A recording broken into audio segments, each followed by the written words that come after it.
नमस्कार, मी सुमित शंकर सावंत आणि तुम्ही पाहताय TV9 मराठी आजची बात या बुलेटिनमध्ये तुमचं स्वागत। सुरुवातीला एक महत्त्वाची बातमी आपण बघूयात।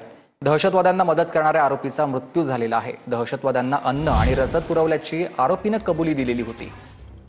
दहशतवाद्यांच्या स्थळावर घेऊन जाताना आरोपी पळाला अशी माहिती जम्मू काश्मीर पोलिसांनी दिलेली आहे। आरोपीने पळ काढत विश्वा नदीमध्ये उडी मारली। हे दृश्य कॅमेरामध्ये कैद झाली आहे। इम्तियाज अहमद मगरे असं आरोपीचं नाव आहे।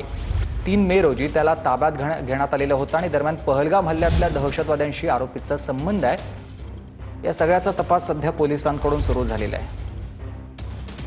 पहलगाम हल्ल्यातील दहशतवाद्यांशी आरोपीचा संबंध आहे का या सगळ्या संदर्भात पोलिसांकडून सध्या तपास केला जातोय आणि अशाच वेळेला या आरोपीनं नदीमध्ये उडी मारली। आपण ही दृश्य बघतोय। दहशतवाद्यांना मदत करणाऱ्या आरोपीचा मृत्यू झाला आहे। दहशतवाद्यांना अन्न आणि रसद पुरवल्याची आरोपीकडून कबुली देण्यात आलेली होती। दहशतवाद्यांच्या स्थळावर घेऊन जाताना आरोपी पळालाय। जम्मू काश्मीर पोलिसांची ही माहिती आहे। आरोपीने पळ काढत विश्वा नदीमध्ये उडी मारली आणि त्याची ही दृश्य कॅमेरामध्ये कैद झालेली आहेत। इम्तियाज अहमद असं आरोपीचं नाव असून 3 मे रोजी त्याला ताब्यात घेतलेलं होतं।